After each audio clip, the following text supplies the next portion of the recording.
So आपण first personality बघितली होती. पर्सनॅलिटी हा पॉइंट बघितला होता. नेक्स्ट त्याच्यामध्ये थेरीज ऑफ पर्सनॅलिटी झालं होतं. फ्रॉडियन थेरी झालेली आपली. आता न्यू फ्रॉडियन पर्सनॅलिटी थेरी बघणार आहोत आपण. त्याच्यामध्ये social relationships are fundamental to the formation and development of individuals personality. आता याच्यामध्ये तीन बिलीव्स आहेत. हॅरी स्टॅकचं बिलीव आहे की that people constantly try to develop significant and rewarding relationship with others. He emphasized on the individual's efforts to reduce tensions such as anxiety. आता Harry चं जे म्हणणं होतं तर त्याच्यामध्ये त्याचं असं होतं की लोक त्यांची एन्झायटी किंवा टेन्शन ओव्हरकम करण्यासाठी वेगवेगळ्या गोष्टी ज्या आहेत, म्हणजे जसं शॉपिंग असेल किंवा मोबाईल आहे, म्हणजे आता लॉकडाऊन मध्ये बरेच जण मोबाईलवर गेम खेळत होते किंवा वेब सिरीज बघत होते. तर त्या टाईपचे एक सायकोलॉजी किंवा पर्सनॅलिटी बघायला मिळते. त्याच्यानंतर Alfred was of the opinion that human beings try to achieve various relational goals, which he held it as style of life. He also aimed at individuals' efforts to overcome feelings of inferiority by perfecting himself and striving superiority. आता अल्फ्रेडचं म्हणणं असं होतं की human being जे आहेत तर ते inferior, म्हणजे जो कॉम्प्लेक्स असतो तर तो घालवण्यासाठी स्वतःला खूप जास्त परफेक्ट करत असतात, स्वतःला कम्पेअर करत असतात खूप जास्त. आणि त्याच्यामुळे त्यांच्यापेक्षा जर कोणी वीक पर्सन असेल तर तेव्हा ते काय करतात की तेव्हा डॉमिनेटिंग कॅरेक्टरिस्टिक त्यांचं बघायला मिळतं. नेक्स्ट आहे कॅरन horny. Felt that the main drive of man was to cope up with anxiety. She focused on the parent-child relationship, where she studied about how people make efforts to overcome feeling of anxiety on the basis of approach of individuals towards dealing with feelings of anxiety. People were classified into three personality groups. Karen ने तीन classification केलेत. तर त्याच्यामध्ये आता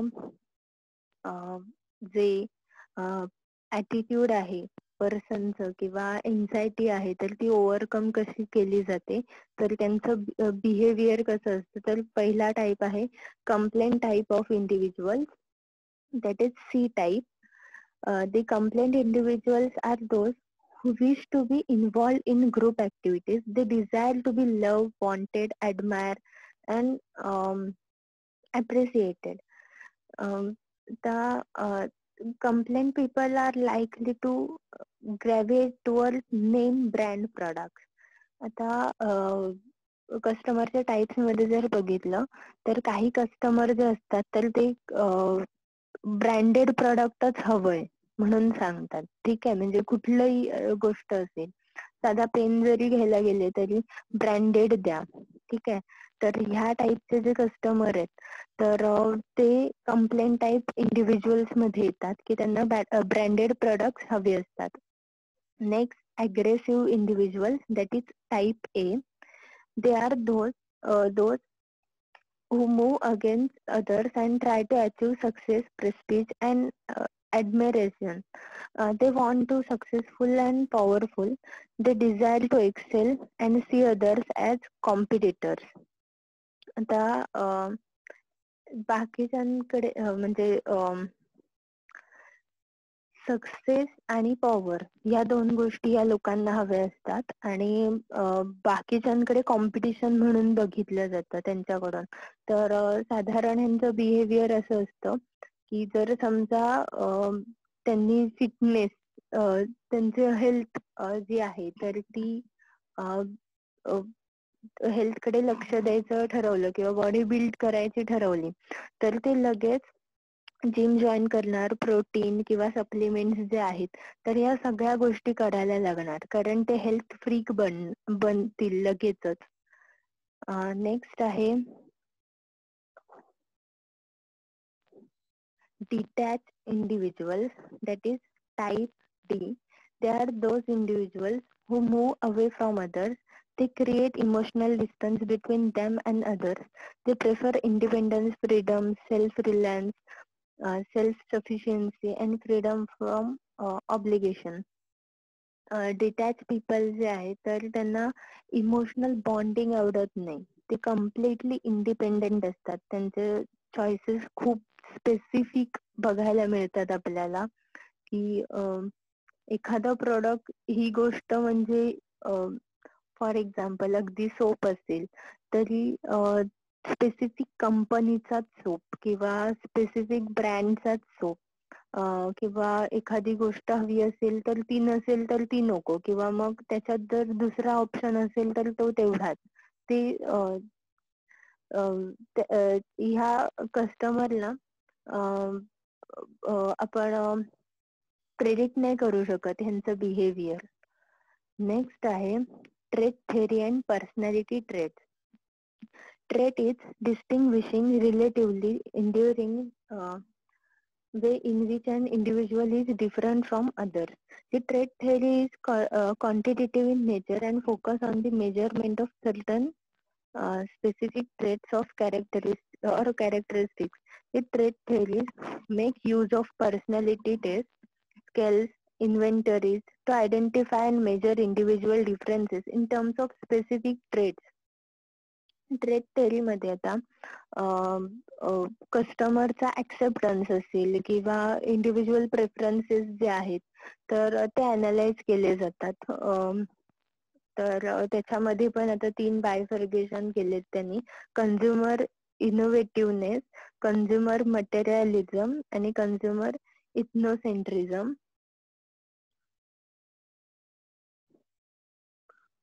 consumer इनोव्हेटिझम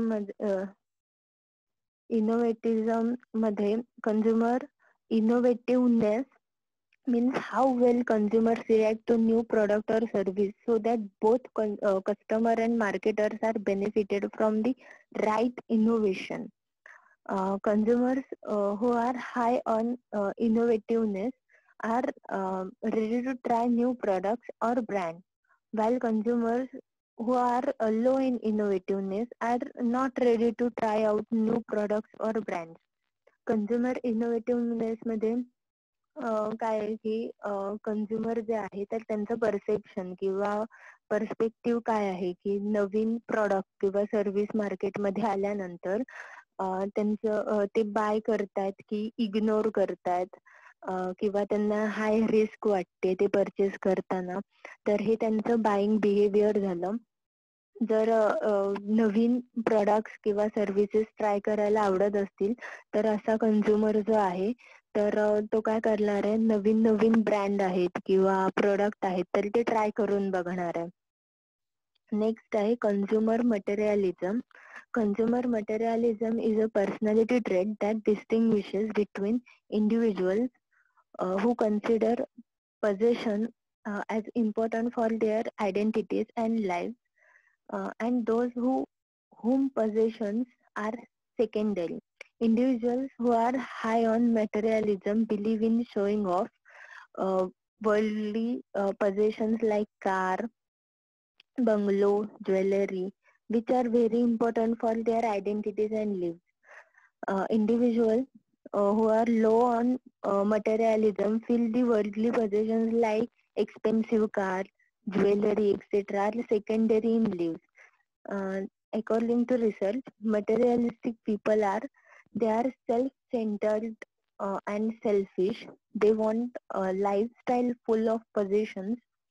Um, Even after buying or possessing a lot of objects, they don't achieve greater personal satisfaction. Consumer materialism मध्ये त्या लोकांना show off करायला आवडतं आणि त्यांचा फर्स्ट प्रेफरन्स जो असतो तर ते एक्सपेन्सिव्ह गोष्टी ज्या आहेत म्हणजे त्यांचं स्टेटस मेंटेन करण्यामध्ये ते घालवतात. की मोठा बंगला, मोठी कार किंवा एक्सपेन्सिव्ह ज्वेलरी. आणि जे लो मटेरियलिझम पीपल आहेत तर ते यांच्या सेकंडरी नीड असतात या, की ज्याच्यामध्ये आधी त्यांच्या बेसिक नीड्स कम्प्लीट केल्यानंतर मग एक्सपेन्सिव्ह कार किंवा ज्वेलरी जे आहे किंवा त्यांच्या बजेटनुसार ते इन्व्हेस्ट करतात. नेक्स्ट आहे customer इथनोसेंट्रिझम. This is used to measure the customer's response to foreign goods. There are two categories of customers. Those who are high on ethnocentrism may feel that it is inappropriate to buy foreign goods because it will affect their own country's economy. They may promote Swadesh goods or Indian made products. Consumers who are low on ethnocentrism prefer to buy or may show lot of attachment towards foreign made products. They purchase products on the basis of their quality. आता consumer इथनोसेंट्रिझम मध्ये foreign goods जे आहेत imported goods तर त्याच्या purchasing behaviour बद्दल mention केलंय की त्याच्यामध्ये दोन टाईप आहेत की एकतर स्वदेशी किंवा made in India goods prefer केले जातात असा एक कस्टमरचा ग्रुप आहे. आणि दुसरा ग्रुप असा आहे की त्यांना फक्त फॉरेन मेड गुड्सच बाय करायला आवडतात. नेक्स्ट पॉइंट आहे product personality. What is product personality? It demonstrates the personality characteristics that people use to describe a specific product variant and to discriminate it from others. A product should be of high quality, attractive, and agreeable to large majority of consumers. Generally, attractive personality acts as a sales promotion tool in the present highly competitive marketing. A product's personality associates the products on brands with gender.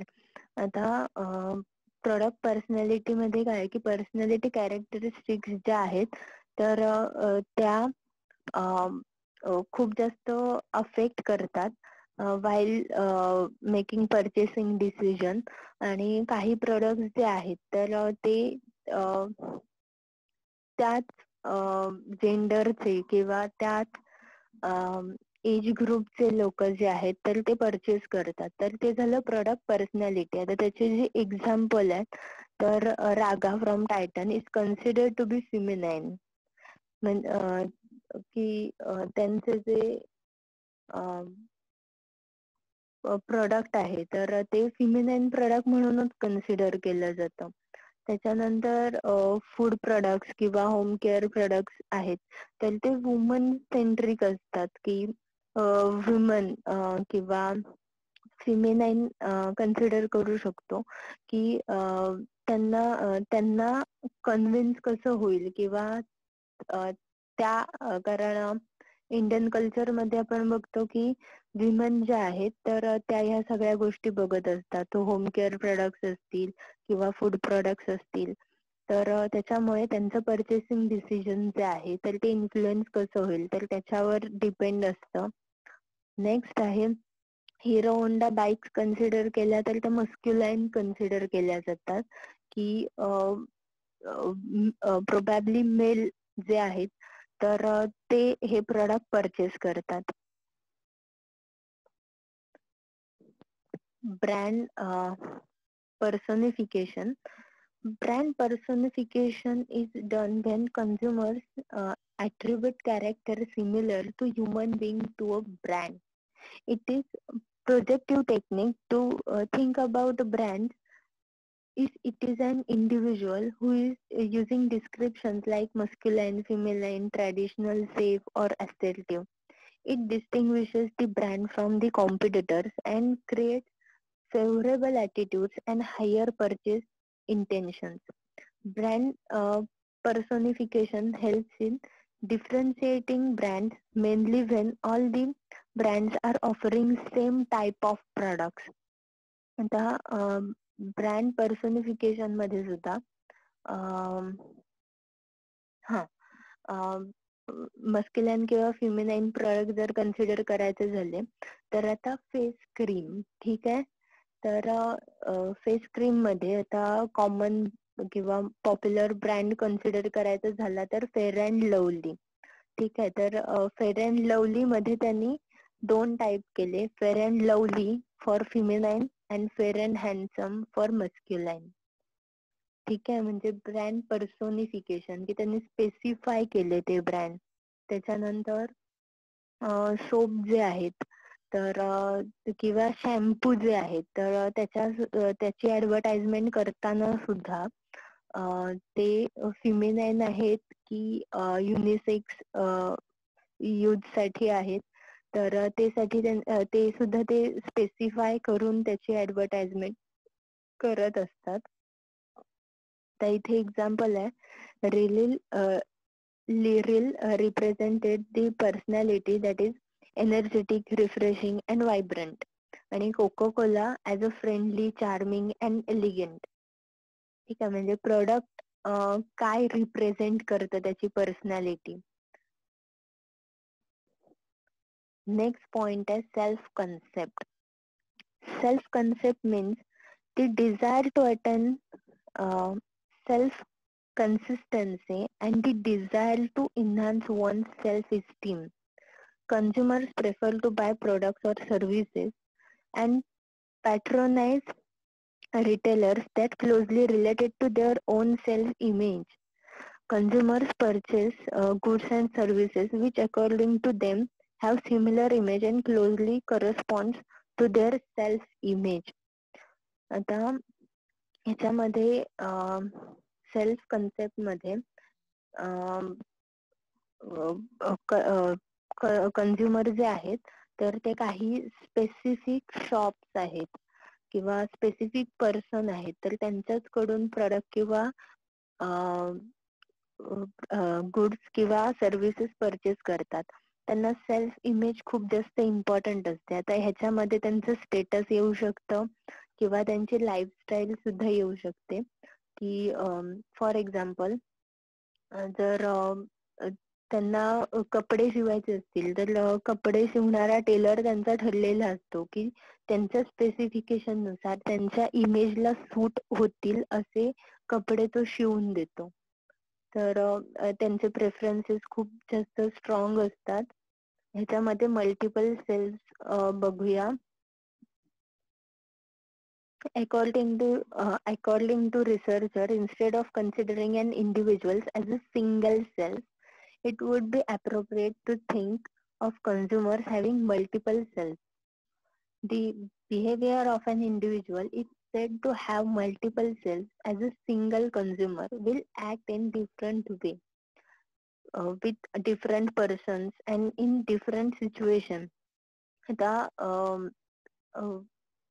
According to research पर्सनचं जी image आहे किंवा personality आहे, behaviour आहे तर ते same राहत नाही कधीही. त्याच्यामध्ये मल्टिपल ट्रेट्स आहेत.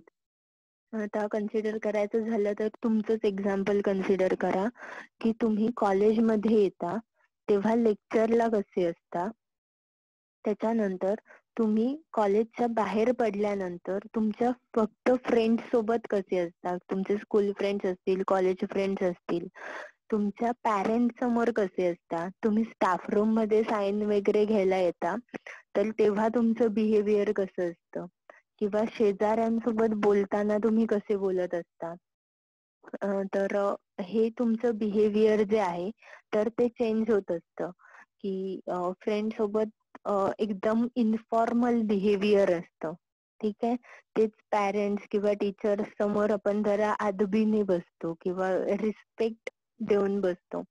त्याच्यानंतर नेबर्स असतील तर त्यांच्या समोर आपली इमेज चांगली ठेवायची असते तर त्याच्यामुळे तसं वागलं जातं. आणि म्हणून नेबर्स जे असतात तर ते कम्पेअर करत असतात त्यांच्या मुलाला की हा तुझा मित्र बघ किंवा तो बघ. ठीक आहे. हे मल्टिपल सेल्स मध्ये येतं की according to situation, according to group और पर्सन तुमचं बिहेवियर जे आहे तर ते चेंज होत जातं. The marketer must understand that they have to market their products and service to suit the consumer's self-image. Every individual has a unique self-image which depends on their knowledge, experience, background, etc.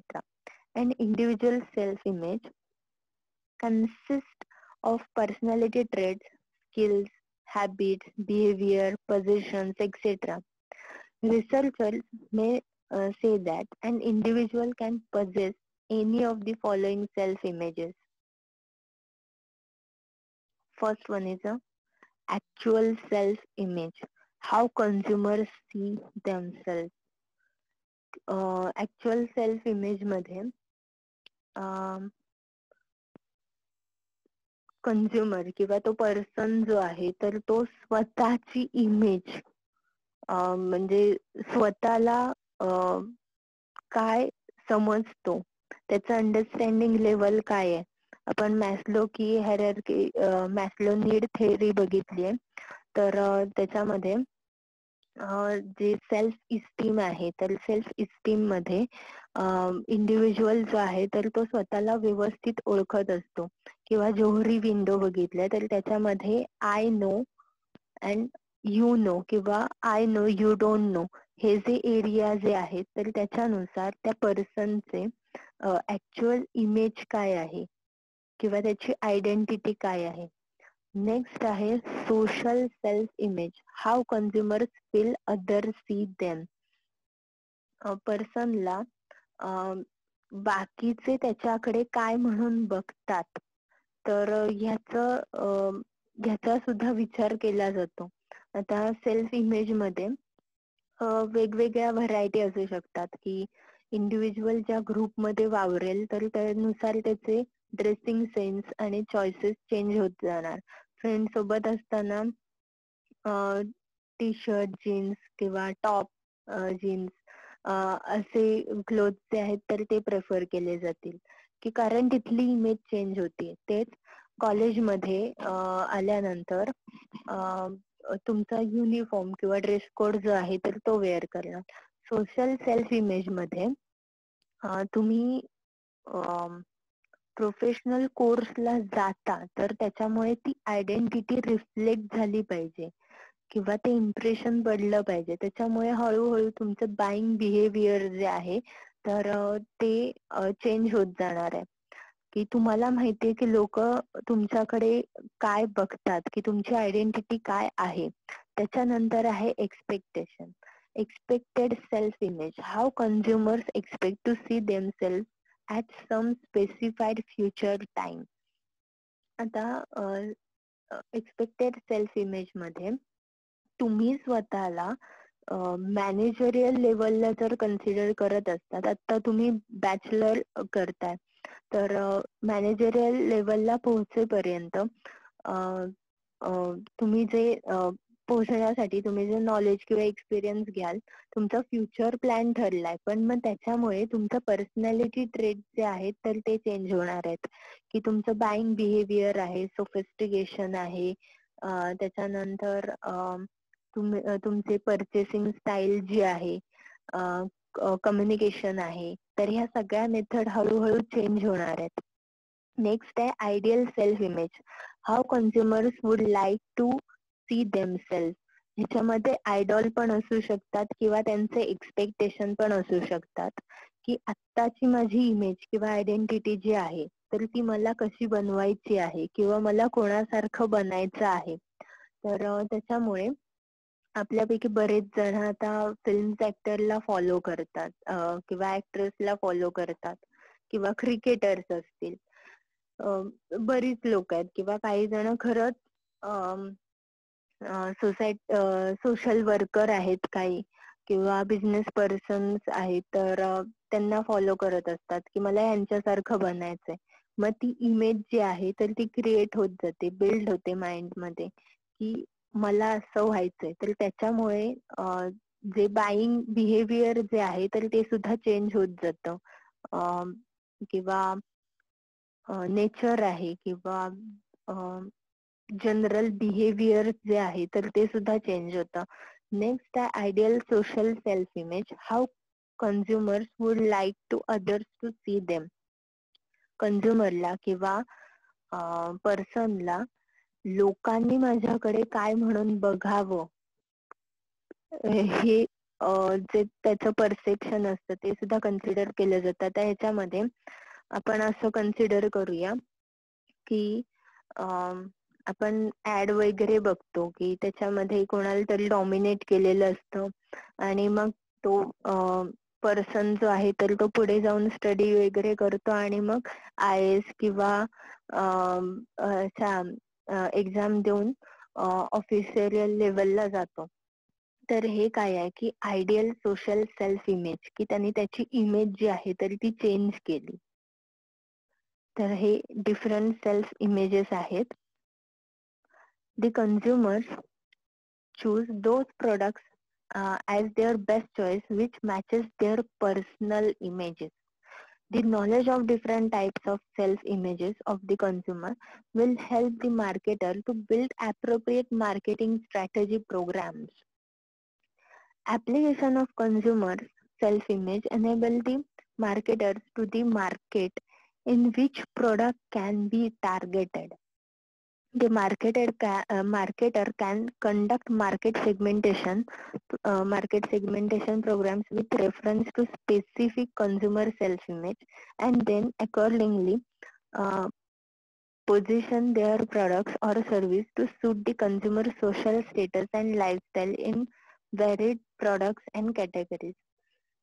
आता कन्झ्युमरचे जे preferences असतात किंवा buying behaviour जे आहे तर ते त्यांच्या इमेजवर depend करतं. आता जर आपण इन्कम लेवल जर कन्सिडर केली तर मिडल क्लासचे लोक जे आहेत तर ते त्यांचं बाईंग बिहेवियर कसं असतं की ते त्यांच्या बजेटमध्ये बसेल अशा गोष्टी घेतात. ठीक आहे, म्हणजे खूप एक्सपेन्सिव्ह घ्यायला जात नाहीत. कांद्याचे किंवा साखरेचे भाव जरी वाढले तरी त्यांना अफेक्ट होतं. म्हणजे तेच जर हाय क्लास पीपल बघायला गेलो तर त्यांना ह्याचा फरक पडत नाही. त्यांना ब्रँडेड प्रोडक्टच हवी असतात. मग त्याच्या प्राइजेस वाढल्या तरी त्या त्यांच्या इमेजला सूट होत असतात. मग घड्याळ घ्यायचं झालं तरी पण कुठच्या ब्रँडचं घ्यायचं किंवा सूट असेल, मोबाईल असेल मग तो पण ऍपलचाच असायला हवा, लॅपटॉप असेल मग तो पण त्याच ब्रँडचा असायला हवा. तर हे झालं सेल्फ इमेज, कारण ती रिफ्लेक्ट करते त्यांची पर्सनॅलिटी रिफ्लेक्ट करते सोसायटीवर. तर त्याच्यामुळे ते खूप जास्त कॉशियस असतात. आणि मार्केटर्स जे आहेत तर ह्या गोष्टी ज्या आहेत तर त्या अनालाइज करतात, त्याचा डेटा कलेक्ट करतात. फॉर एक्झाम्पल युथचं परचेसिंग बिहेवियर फूडच्या बाबतीत बघितलं तर पिझ्झा आणि बर्गर किंवा चायनीज फूड असेल तर ते प्रेफरन्सेस आहेत.